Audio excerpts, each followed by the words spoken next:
Stop getting owned in raid, stop taking way more damage than you need to. That's what we're talking about today. Let's get it.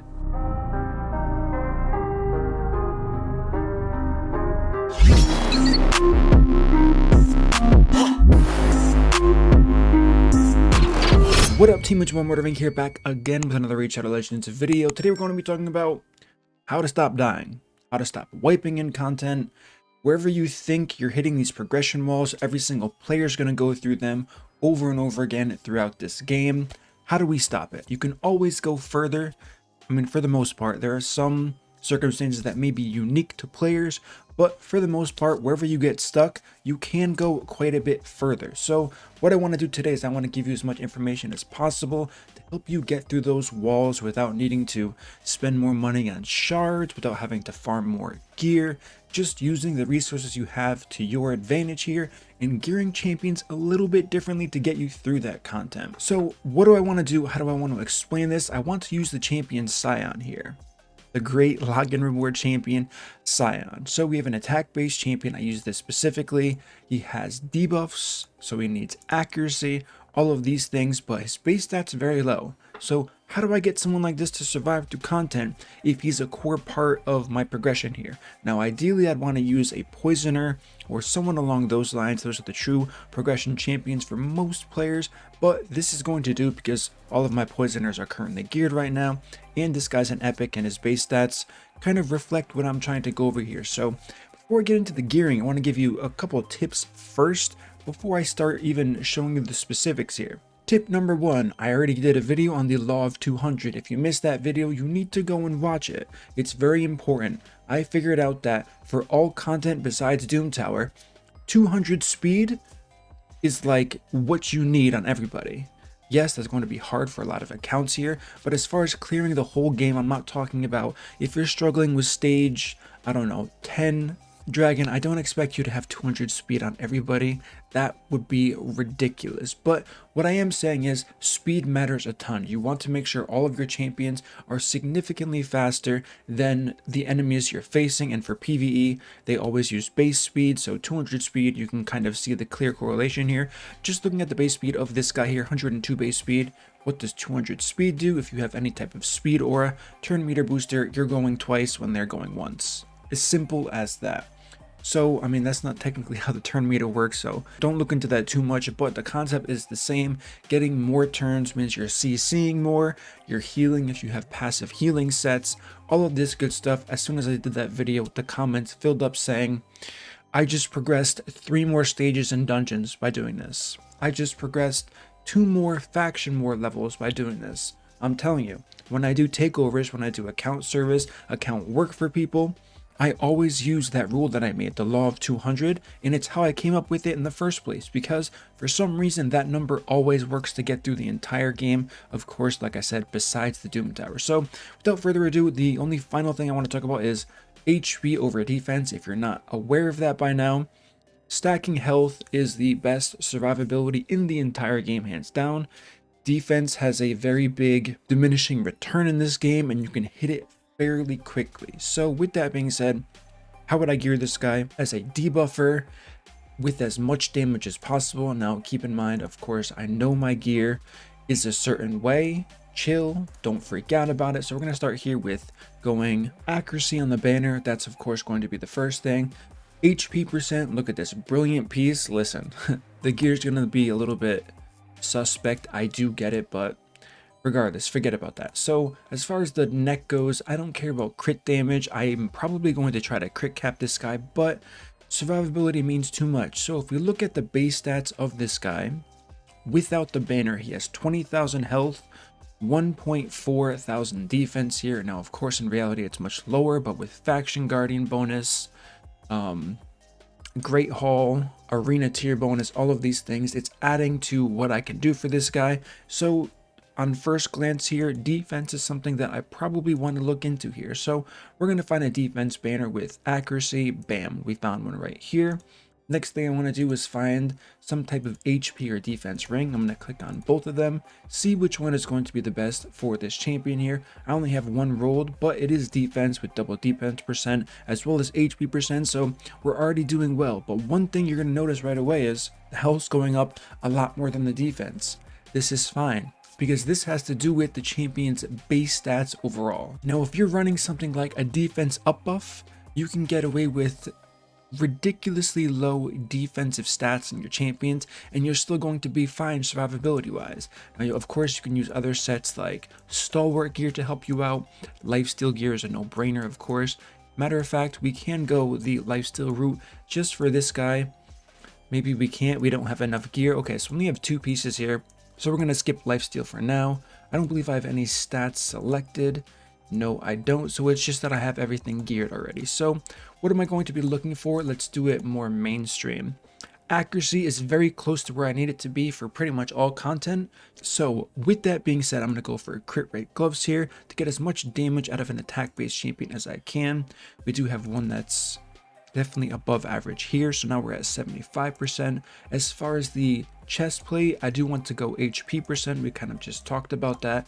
HP with flat HP doesn't get better than that. A little bit of speed on the side never hurt anybody. On top of that, let's just go ahead, go for speed boots. If we can get crit rate, that's going to be fine. If we don't see anything we like, we can of course move on here. Extra accuracy, probably won't be needing something like that. Now we have immortal gear.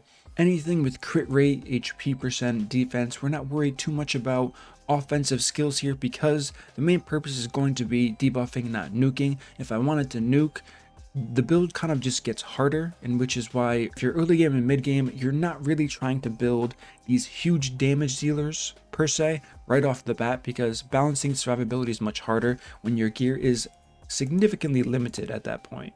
So we're going to be quickly looking at this, what's going to give us the most gain here, and it's looking like this piece right here. 192 speed, we're already close to those minimum levels, despite the quality of my gear being a little bit above average. I know I say a little bit like it's nothing. I get it, don't be mad. Okay, so now we're looking at HP percent, defense percent. What do we want? Health is very low. If the health looks good for you, you just found your problem. The health on this guy is very low. The defense is not quite there, but it's getting close to where you want to be. I would say 3,000 is good for a champion like this. So let's see how much health we can find on a champion like this. I can utilize the set bonus here. We have HP percent, that's good.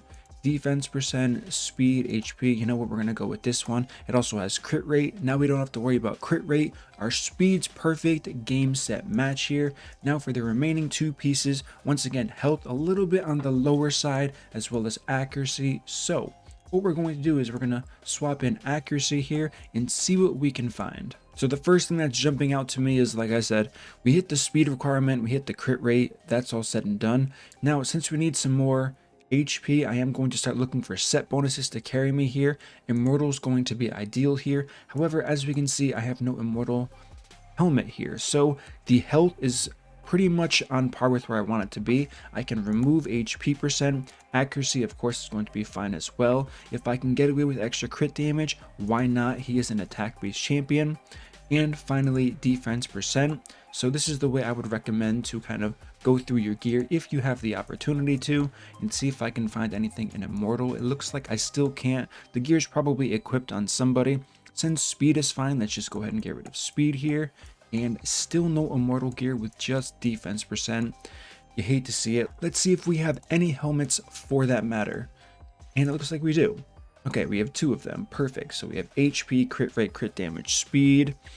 Nothing too crazy here. A lot of HP on this one. So now I have to decide here whether I want to overgear the health, which isn't really a thing. The more health, the merrier. Or if I want to stick with the more traditional, go for more defense. We're very close to where I would like to be defense-wise. And remember, I didn't do my masteries yet, so that's going to be a huge benefit here. I am aware that I'm over the crit cap.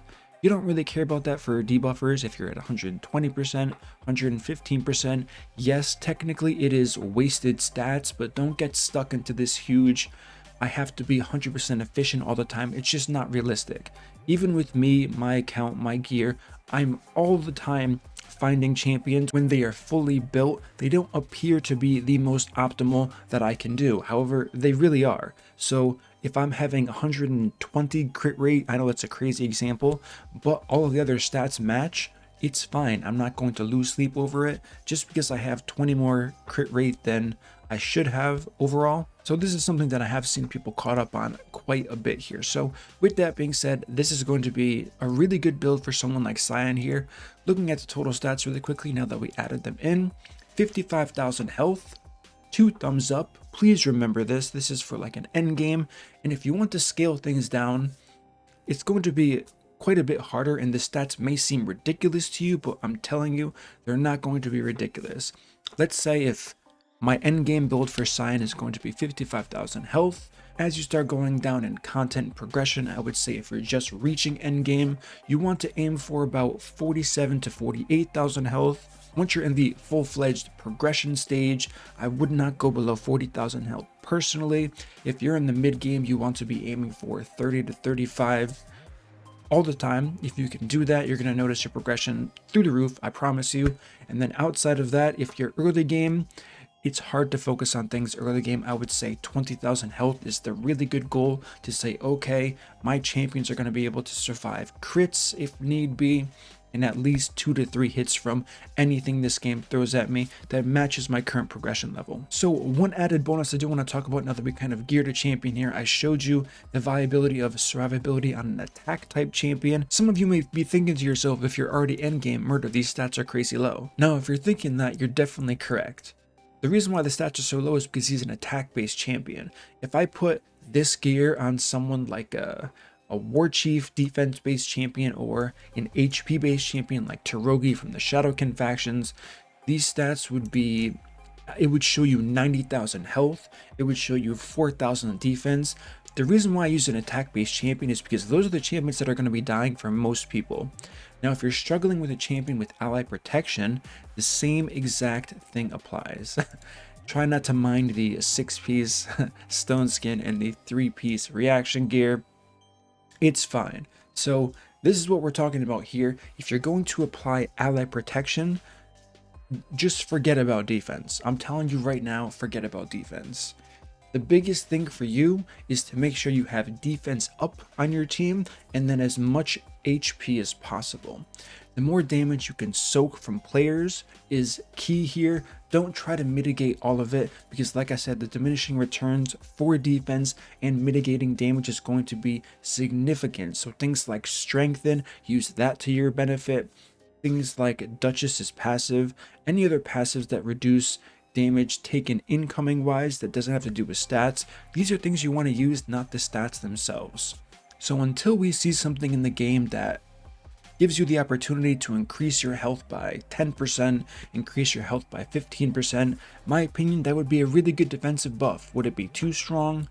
Possibly. That does in fact sound like quite the strong buff, but as we can currently see, if you have an ally protection champion, you want no crit damage. I've gone over that in a video before. Crit damage on an ally protection champion makes you take more damage because of how it's coded, so try to get like 50% if possible. Of course, with Great Hall, 75 would be the cap. If it is full, if it's not full, you're fine, of course, but stacking health, aiming for at least 2,000 defense with defense up. If you don't have defense up, I would say 3 to 3,500 defense is going to be the optimal places to focus on as far as stats for those ally protection champions, because I don't have to explain this to you. All of you know this who are using ally protection champions. They die first. They really do. Unless it's someone like Kyoku who's putting block damage on themselves, making them very strong, or someone like a Skull Crusher putting unkillable on themselves and then ally protection everybody else.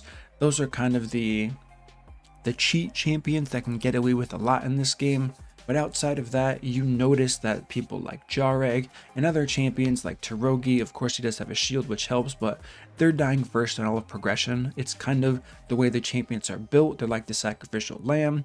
They suck all of the damage, they take it all, they die, you get revived by a reviver in your team, and you're all set, game, set, match. So Hopefully with this video, this helps you significantly when trying to get through the content, not saying I'm walled.